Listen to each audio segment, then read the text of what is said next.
This is CNN Breaking News. Good morning, everyone. Welcome to your new day. And we do begin with breaking news because moments ago, Vermont Senator Bernie Sanders announcing that he is getting into the presidential race. This will be his second bid, the independent senator.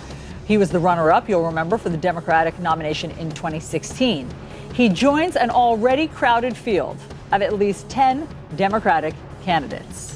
Sanders lost a hard-fought battle to Hillary Clinton for the nomination in 2016, but he did win more than 20 states, and he shook up the Democratic Party. There is no question about that. He made his announcement on Vermont Public Radio and now has a campaign video for his 2020 bid. CNN's Ryan Nobles is live in Washington. He's been covering the Sanders campaign. That's been all of 17 minutes long at this point, and has the latest details. Ryan. John and Allison, good morning. And of course, it probably doesn't come as that big of a surprise to many Americans that Bernie Sanders has decided to run for president again. But there was a pretty intense deliberation among Sanders and his closest aides over the last several weeks as to when he should get in and the way he would get in. And he's doing it this morning with that interview on Vermont Public Radio and an email blast to his vast network of supporters that includes a video which outlines his rationale for running again after running in 2016. Take a listen to a part of that video. Hi, I'm Bernie Sanders. I'm running for president, and I'm asking you today to be part of an unprecedented grassroots campaign of 1 million active volunteers in every state in our country.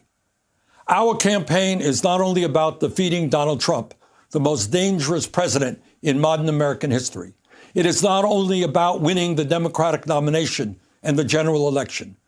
Our campaign is about transforming our country and creating a government based on the principles of economic, social, racial, and environmental justice.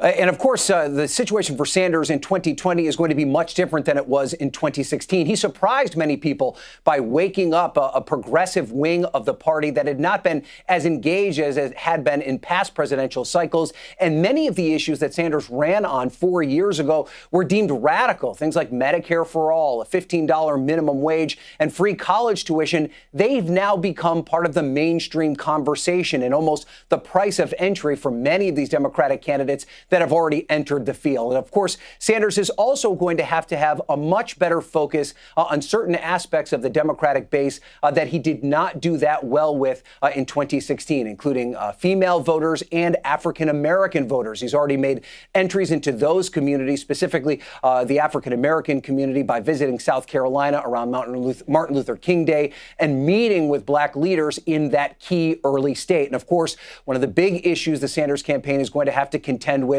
are accusations of rampant sexual harassment in that 2016 campaign. Sanders has addressed that already. He's apologized and he's met with some of those accusers. But John and Allison, no doubt Bernie Sanders is a political force. He's one of the most recognizable politicians in America. He comes in now with no one surprised by his entry. It's going to be much different than it was 4 years ago. It sure is, Ryan. Thank you. Stay with us if you would, because we have some questions for you. We also want to bring in MJ Lee, CNN national politics reporter, Harry Enton, CNN politics senior writer and analyst, and Nia Malika Henderson, CNN senior political reporter. Okay, Harry, let me start with you because it's a crowded field already. We'll pull up the graphic. So there are already at least 10 Democrats running. It's much different than just the short time ago that was 2016. You know, he occupied his own lane, it seemed, back then. Now it's an HOV lane. So how does that change? I mean, look, last time, part of the reason he did so well was because he was the only real opponent to Hillary Clinton. And you see that in the polling right now. He starts off at 16%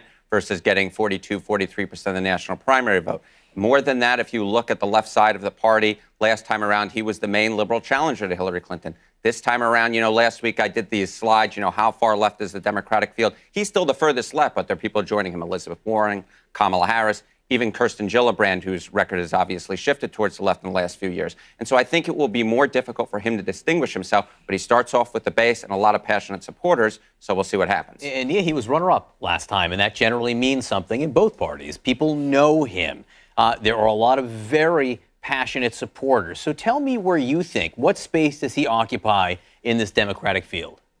I think he's mainly going to be just a voice for the left. It's really hard to imagine who the Bernie Sanders voter is at this point beyond what we know the Bernie Sanders voter has been. And it's sort of the Bernie bro, right? Somebody who's a bit younger, whiter, I think, than the overall Democratic primary process usually is in those voter groups. So it's hard to see what sort of lane in terms of building some sort of multiracial coalition. It is interesting, though. He clearly is mindful of that. Oh, yeah. While he has moved, I think, the party left on any number of issues, Medicare for all and college tuition. He himself has been moved left on issues around race by the party itself, right? He was very uncomfortable in many ways talking about race. In 2016, there were some sort of uncomfortable interactions he had with Black Lives Matter protesters. You see in that announcement video, he mentions racial equality, right? And that's something I think we're going to hear quite a bit from him. He calls the president a racist.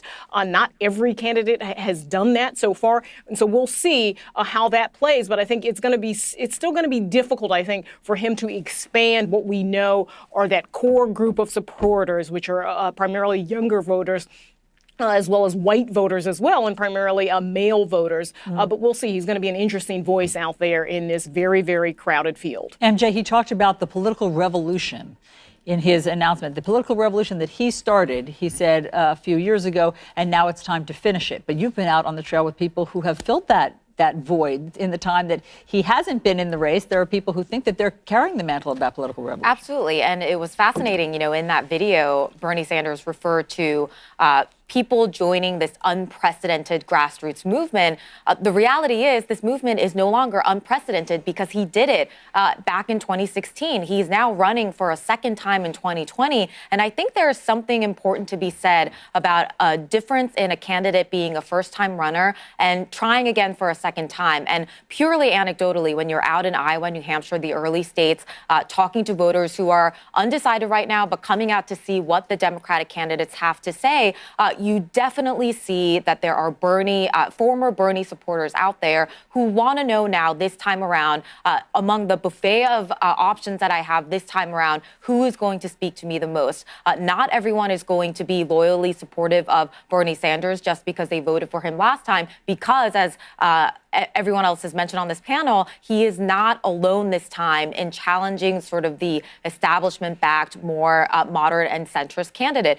He is going to be joined by so many others who, in large part, were inspired by the message that he had in 2016, and every sort of platform and idea and policy idea that he brought into the mainstream for the Democratic Party. So he's not alone this time, and he is not a new face this time, and that is so important. I thought when I saw Elizabeth Warren announcing last night and today universal child care through kindergarten, I thought maybe she was preemptively trying to get this policy out there to take some of the air out of the Bernie balloon that's rising today. But you tell me that she was going to do it no matter what today anyway. Well, and I think when she's releasing these policy positions, I don't know if they're necessarily pegged to other candidates getting in, but she is making sure that her policy positions are very clear very early on. And we're not seeing all of the other candidates necessarily doing this, but the fact that even in just this year, and we're only in the month of February, that she has this wealth tax plan that's already out. She has this universal child care plan that's already out. That means that Bernie Sanders is going to have some catch up to do in terms of making sure that he lays out fresh proposals that are clear to the people so that they know what they're voting for this time around. Ryan, what about the scandal that cropped up on the Bernie Sanders campaign, or the accusations that women who worked on that campaign did not feel that they always got a fair shake and felt somewhat mistreated? Where is that now? Well, listen, Allison, there's no doubt that this is going to be a problem for Bernie Sanders. This is a cloud that hangs over his campaign for the way it was conducted back in 2016. But I talked to a lot of people that were big supporters of Bernie Sanders 4 years ago, people within the campaign who did acknowledge and perhaps were even victims of sexual harassment during that campaign.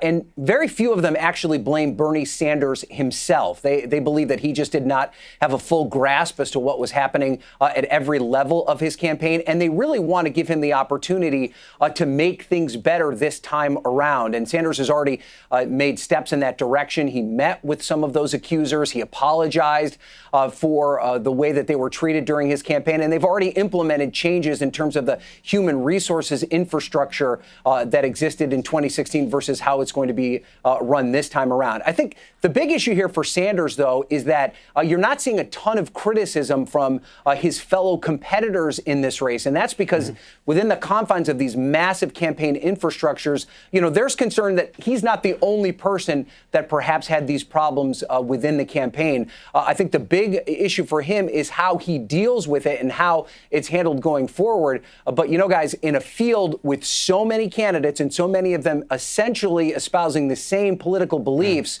one little miscue like this could be something that could make a voter go in a different direction. And there's no doubt that that's something Bernie Sanders is going to have to deal with. And they may be careful about going after Bernie Sanders because many of them have adopted so many of his ideas over the last few years, and they have become Democratic mainstream to a certain extent. So, Senator Sanders, you're going to run for president? I am going to run for president. That's correct. What's going to be different this time? We're going to win. We are going to also launch what I think is unprecedented in modern American history, and that is a grassroots movement, John, to lay the groundwork for transforming the economic and political life of this country. That's what's different. And that's your theory, which is that without the groundswell, without the grassroots, you can't change the politics. That's exactly right. Look, John, somebody can come before you and say, look, I want to do A and I want to do B, and that's fine. But at the end of the day, the only way that real change takes place is when millions of people stand up, fight back, and say, enough is enough. We're going to have a government that works for all of us, not just a few. But bottom line for me is I think it is absolutely imperative that Donald Trump be defeated, because I think it is unacceptable and un-American, to be frank with you, that we have a president who is a pathological liar, and it gives me no pleasure to say that, but it's true. We have a president who is a racist, who is a sexist, who is a xenophobe, who is doing what no president in our lifetimes has come close to doing, and that is trying to divide us up. But all of your opponents will say, we've got to get Donald Trump out of the White House. That's not your distinguishing characteristic, so. That is not my distinguishing characteristic. I think what I am very proud of, and in a sense, this campaign, John, is a continuation of what we did in 2016. You will recall, you may recall, that in 2016, many of the ideas that I talked about, Medicare for all, raising the minimum wage to $15 an hour, making public colleges and universities tuition free. All of those ideas, people will say, oh, Bernie, they're so radical, they are extreme. The American people just won't accept those ideas. Well, you know what's happened in over 3 years? All of those ideas and many more are now part of the political mainstream. So you're saying the party came your way? Well, I don't want to say that. I think most people would say that. Is that your argument then against your competitors, which is, I was Medicare for all before Medicare for all was cool? I guess that's one way of looking at it, but it's no. I know many of the people, certainly the senators who are running, and without exception, I am fond of them. They are, in some cases, my friends. Let me ask you on your Medicare for all. You have talked about the fact that polls show 70% are in favor of Medicare for all.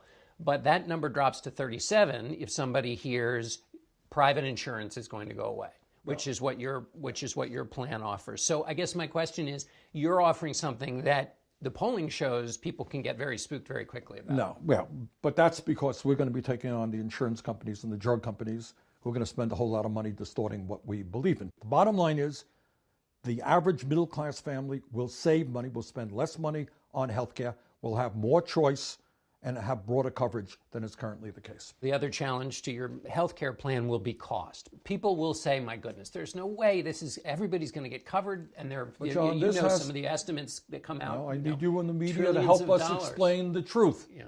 No more out-of-pocket expenses. No more deductibles. The cost of prescription drugs is going to go down. We expand the kinds of coverage available for senior citizens. It's a good deal. Howard Schultz has now said he would not run as an independent if the Democrats nominate a moderate. Oh, isn't that nice? Why is Howard Schultz on every television station in this country? Why are you quoting Howard Schultz?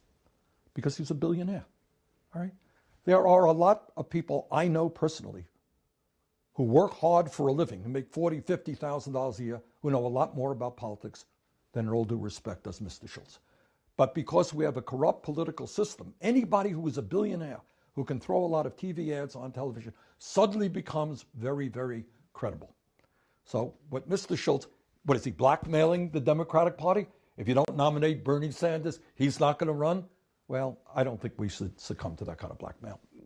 The other reason is that he represents an argument that some people make, which is if you're worried about Donald Trump, the Democratic Party, to win voters in various parts of the country, needs to pick somebody who is not so radical. That's also what his theory represents. Well, I think his deeper theory is, hey, I'm a billionaire, leave me alone. And let me make as much money as I can without paying my fair share of taxes. He's a billionaire, he's thinking of running for president, suddenly he's a very famous guy. That is a problem with our political system.